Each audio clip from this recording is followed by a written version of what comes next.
Welcome to the Garden Basics with Farmer Fred podcast. If you're just a beginning gardener or you want good gardening information, well, you've come to the right spot.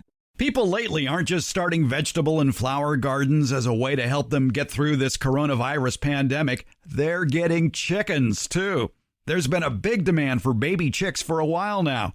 People want to have more available form of protein, just in case that much talked about meat shortage comes about. But what do you know about picking out and raising baby chicks? Well, we're going to bring on an urban chicken consultant, that's a real thing, to fill you in on baby chick basics. Also, we have tips to ease your weeding chores, tools and techniques that make weeding less time-consuming. Also, we talk about one of the best plants to grow for cut flowers, and it's one that attracts a lot of interest from the garden good guys, the bees, the hummingbirds, and the pollinators. Plus, we help make your garden a more relaxing place with plants that are a show for the nose and the ears. What? Yeah, it's all on this edition of the Garden Basics with Farmer Fred podcast, and we're going to do it all in less than 30 minutes. Let's get started.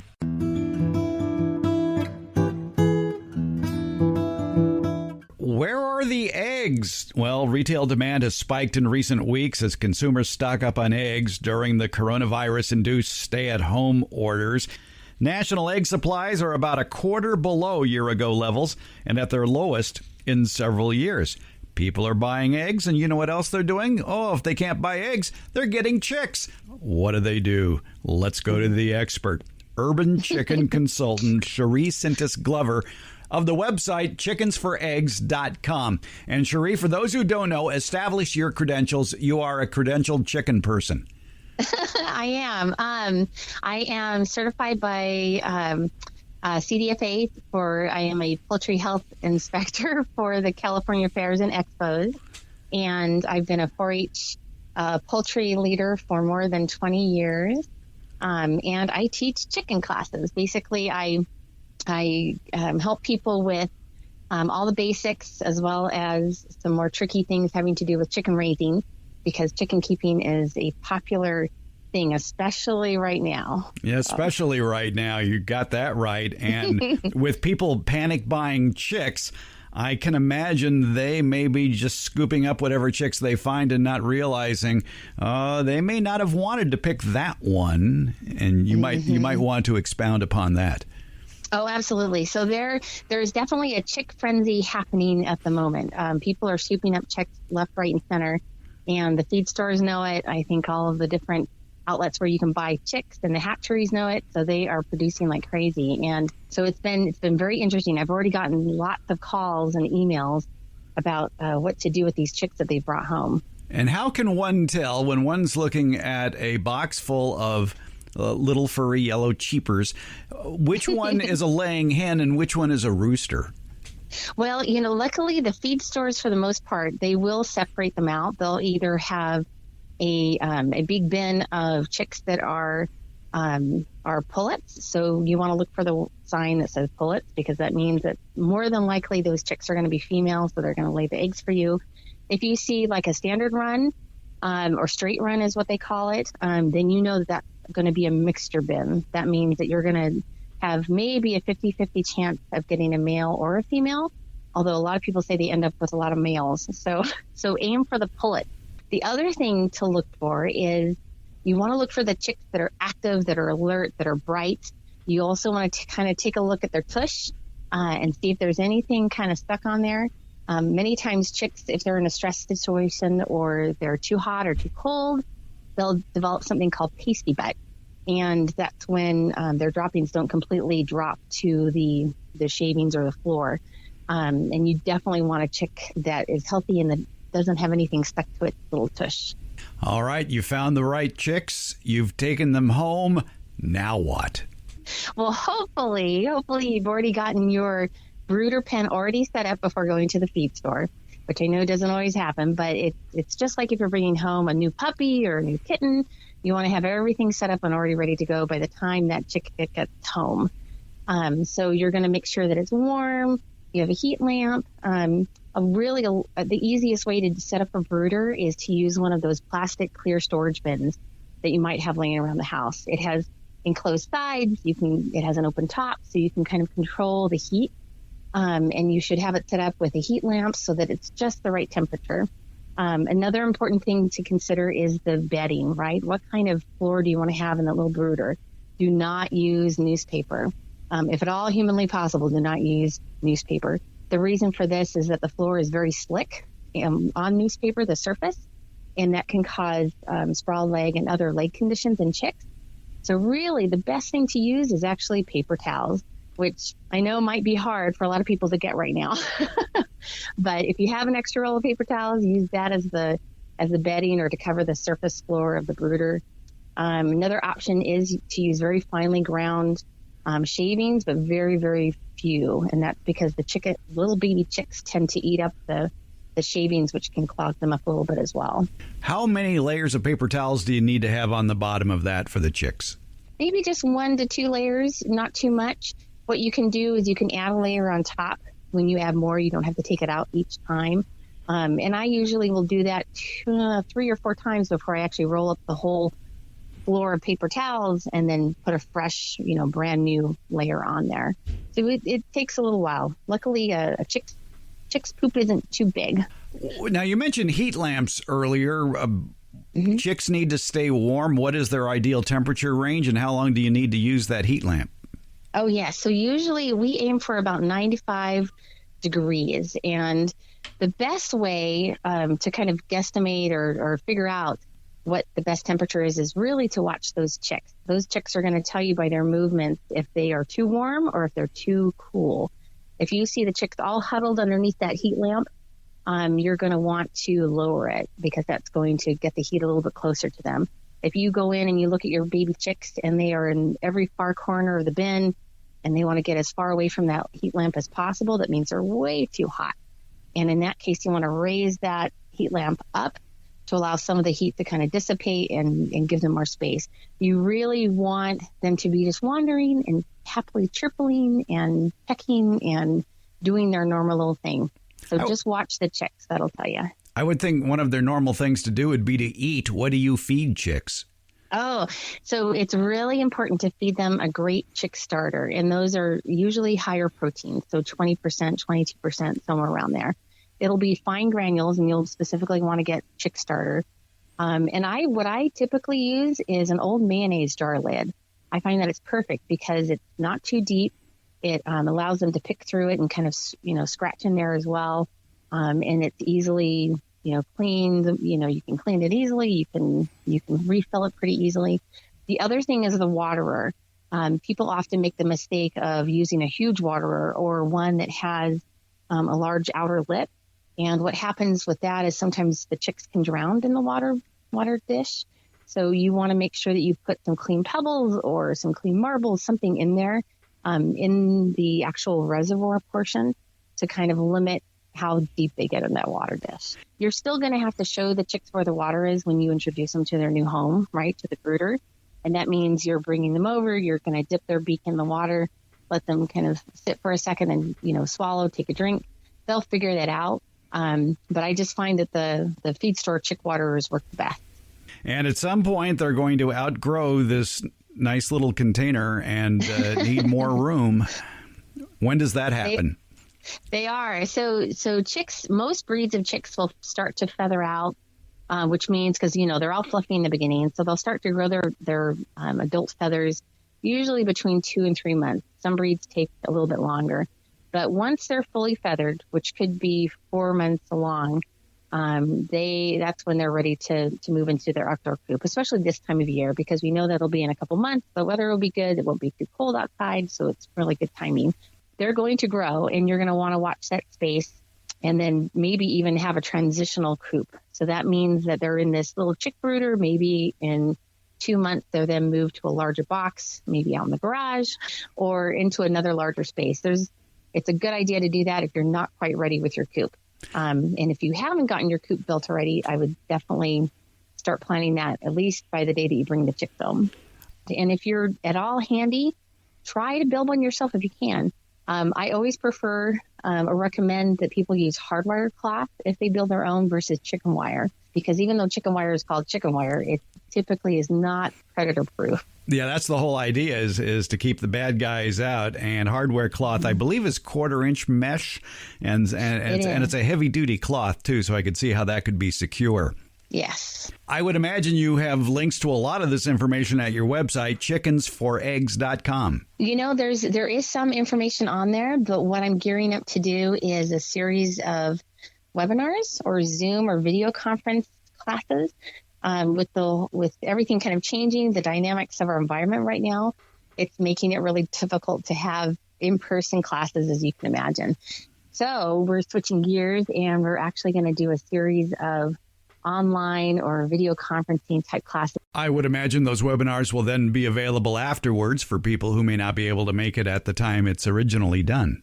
Yes. And we can do video conferencing with folks that want to do individual consultations. Often what I'll get contacted about is someone's not sure where to put the coop or what breeds to purchase, or just they want to know the basics. So they'll actually arrange for a private consultation where normally I would come out to their home and we'd do the consultation in person. But these days, luckily, thanks to all of our technology, we can actually do that from the comforts of our own homes. So it's a great option. FaceTiming for eggs. Yes. The fact that they're buying up chicks like crazy, and then they've got to figure out what to do with them. So that's what I'm here to help with. If people want more information about raising backyard chickens for the eggs, I imagine you must know a couple of good books on the subject. Oh, absolutely. There are two of my most favorite books on chicken keeping are The Story's Guide to Raising Chickens. It's by Gail Damerow, and they've done a couple of versions over the years, but fantastic books. That's a good one to just hang on to no matter what. The other one is called City Chicks, and it's by Patricia Foreman, and it's specifically geared towards people who are also gardeners. So it's a great book. Lots of great information can be found at chickensforeggs.com. That's the website for Cherie Sintas Glover. Cherie, thanks for a few minutes of your time. Oh, you're super welcome, Fred. Thank you so much for having me on, and I want to wish everyone great luck with their chicks, and be sure to reach out if they have any questions.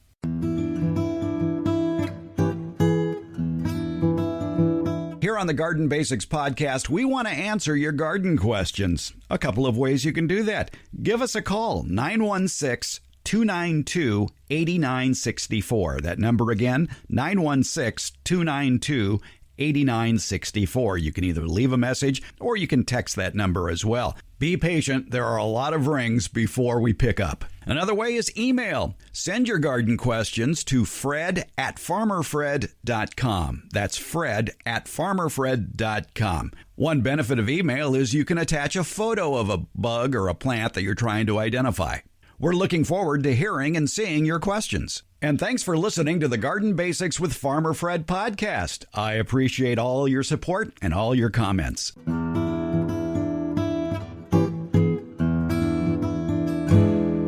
We like to answer your questions here on the Garden Basics with Farmer Fred podcast. You just found out how you can submit your questions. We like to bring in Debbie Flower to help answer these toughies. Debbie Flower, retired college horticultural professor. And Debbie, we've been getting a lot of questions over on the Get Growing with Farmer Fred Facebook page.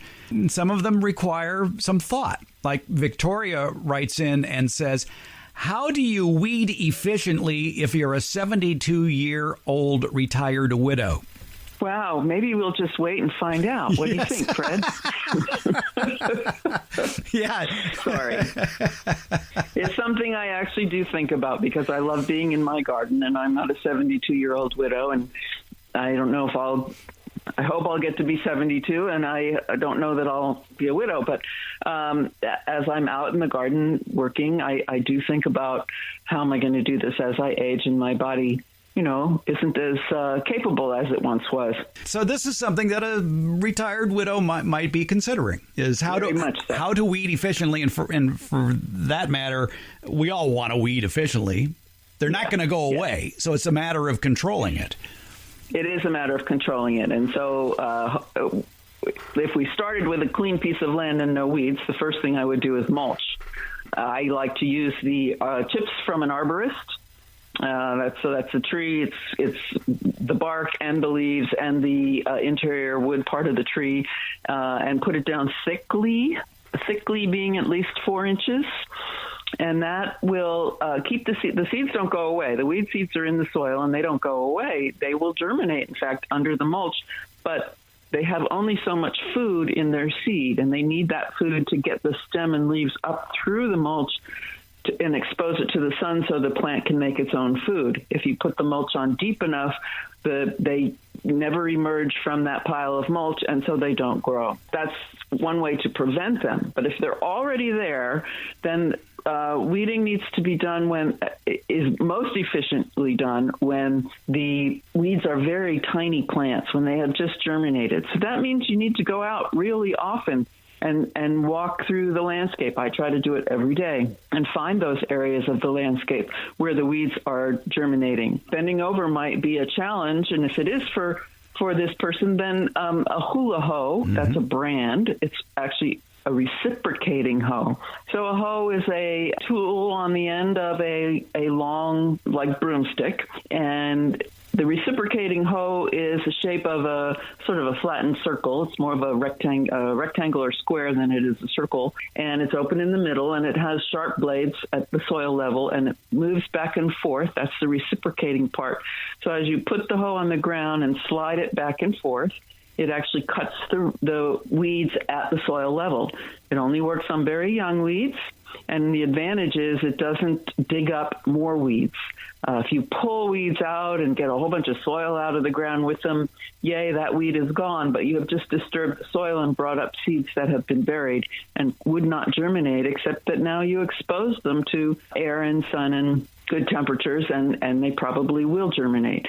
So the advantage of hoeing your weeds away, and I prefer a reciprocating hoe, although other hoes can be used, hoes that don't have that open hollow center and don't reciprocate, meaning they don't move back and forth, and cut off those baby weeds at the soil level. For someone who can't bend over, I think is the most efficient way. I have this really nice, lightweight aluminum hoeing device that I use, and it has a triangular head, a very sharp point at one end and a flat side on the back, sort of like a perfect triangle, but it's very sharp. So you can either use the sharp end to really get close to it, or you could use that flat end and just swoop at it at ground level to cut it off, and it really does a good job. Yes, lightweight matters. As we age, our strength diminishes, so lightweight matters, and the sharpness matters, and tools need to be kept sharp. Shovels can be sharpened, hoes can be sharpened, and so that is something to make sure that you do with your tools that will aid your efficiency in weeding. And when the weeds pop up, then take that hoe, the hula hoe or some sort of sharpened edge hoe, and cut it off at the surface level. Eventually it'll run out of steam and not come back. The weed. Yeah, well, actually, a 72-year-old widow runs out of steam, too, I would think. Well, I thought maybe the hoe would, too. Yeah, that's a possibility. There are many other things that you can purchase to help you with weeding. If the arthritis is starting to get to your hands, and many of us who have used our hands all our life to do this wonderful gardening may experience that. There are grips. You can get foam grips to go on the tools that make them easier to handle. There are garden benches. If getting down onto the ground is not doable anymore, there are garden benches. Some are on wheels, some are not. They can be flipped over, and you can be close to the ground, or you can sit on them at a sitting height. You could do a raised bed, which means the weeds are closer to where you are, or if you put a wide edge to that raised bed, you can sit on it and pull the weeds from there. So there are lots of ways to spend money to make it easier, but I think if the first thing I would get is that hoe. I would advise her to pay her grandson to pull them. Right. Or the child up the street. Yes. Yes, just to get them out of the ground first, and then do the mulching trick, and it really works. And even if weed seeds fly in from someplace else and germinate in the mulch, they come up really easy. Yes, that's very true. They do come up very easily. Yes.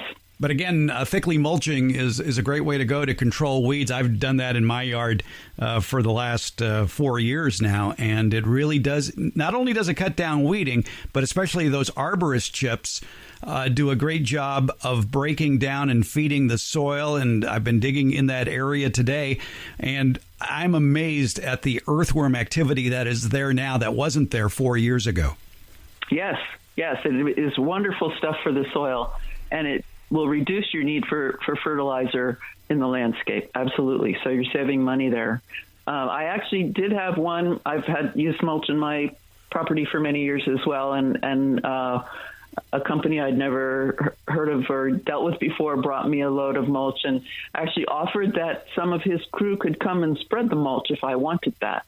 I didn't take him up on that, but that's something to consider if you're getting mulch from an arborist company. Exactly, yeah. If you have ever done any business with a tree company, give them a call. Tell them that you're a customer. And if they ever have crews in the neighborhood, to drop off the load so they don't have to take it to the landfill. Right. It saves them money and time is also money. So it's a win-win situation here. And sometimes leaving behind a six-pack of beer helps too. Right. Beer, water, whatever. Soda pop. Yes. Yeah. Okay. Absolutely. All right. There, we solved the weed problems. Debbie Flower, always a pleasure. Thanks for your time. Oh, thanks for having me, Fred.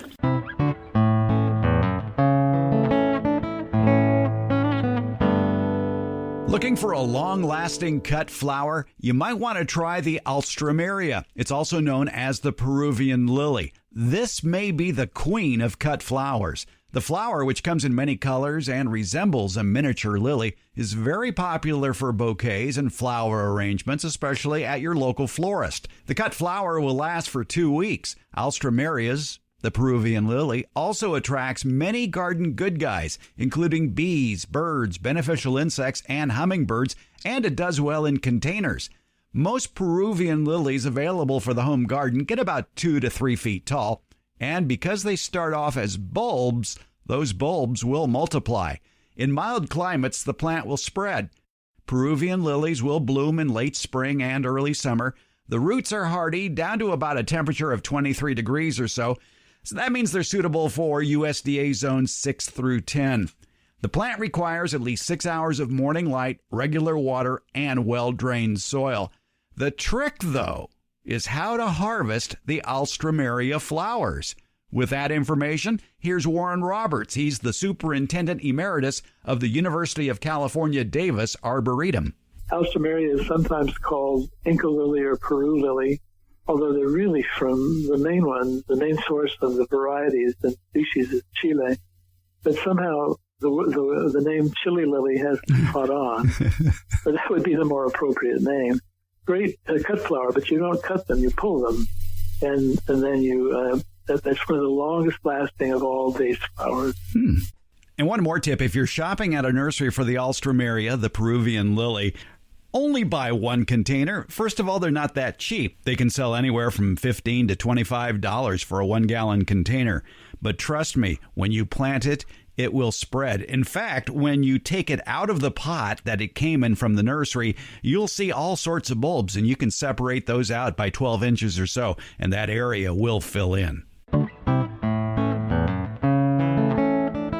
Finally, during these, shall we say, uncertain times, let the garden be your natural Valium, a place for you to go to relax, enjoy, and smile. An oasis filled with tasty treats and eye-catching flowers. But don't ignore making your other senses happy as well. And I mean your nose and your ears. Really? A show for the nose? Well, let's talk about that. The familiar aroma of a fragrant flower or a crushed leaf of a fragrant plant can transport you back in time.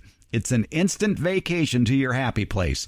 Put those fragrant plants where you will enjoy them the most, maybe right outside your front door or your backyard patio. I'm sure you're familiar with fragrant roses, and among the fragrant roses, try the David Austin line of roses. Many of you may have gardenias with their perfume-like aroma every spring and summer. Well, here are some shows for the nose you may not be aware of. All of these will do well here in California, and if you have a mild climate where you live, I bet many of these will do well there, too. Star jasmine. It's not a true jasmine, but it's a popular evergreen twining vine. It's most noted for the fragrance of its small white flowers in the spring. It can be used against a trellis or as a spreading ground cover. It does well with afternoon shade and regular water, and star jasmine are very attractive to bees. Now, just to make sure there's no confusion, the botanical name for star jasmine is a real tongue twister, Trachylospermum. I can't even say it. Trachylospermum jasminoides. I'll say that again because it's fun. Trachylospermum jasminoides. One of my favorite shows for the nose is the banana shrub. Now, I'm not talking about a banana plant that grows something you peel and eat. The banana shrub is actually in the magnolia family. The botanical name is Magnolia figo. It's an evergreen shrub. It has small yet very fragrant pink or cream-colored flowers during mid-spring. Now, why is it called a banana shrub? Well, one whiff, and you just might be reminded of the aroma of juicy fruit gum, which has kind of a banana scent to it. One of my favorite plants for a shady area, especially right outside a door, is winter daphne, Daphne odora.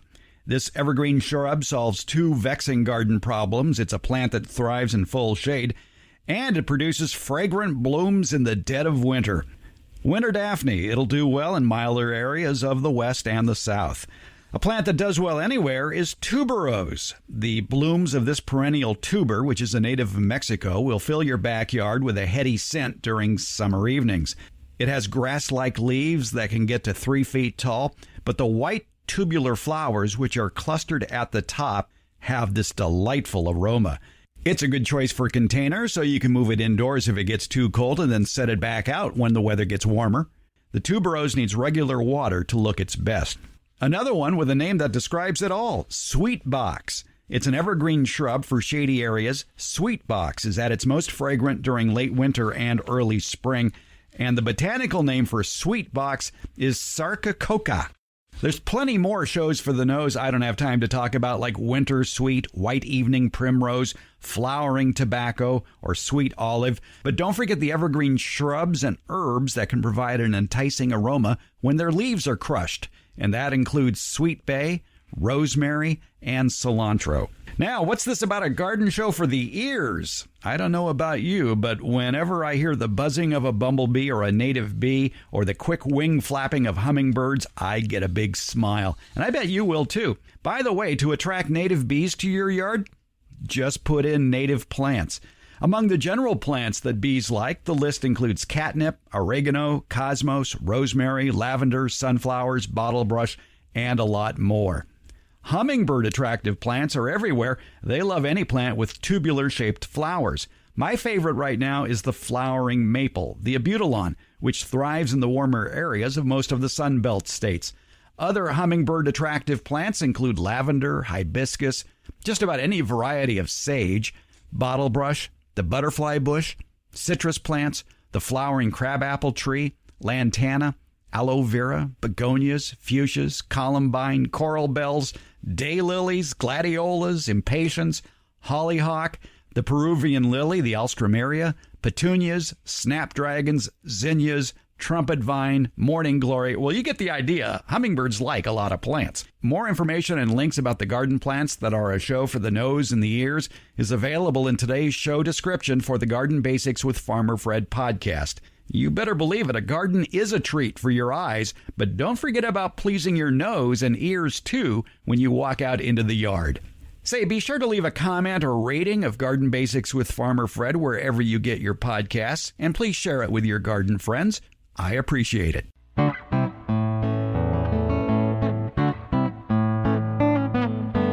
Thank you for listening to Garden Basics with Farmer Fred. I appreciate you listening. Would you please subscribe? You can find the podcast at Apple, Spotify, Stitcher, Google, Podcast Addict, and Hey Alexa, play the Garden Basics with Farmer Fred podcast. Thank you.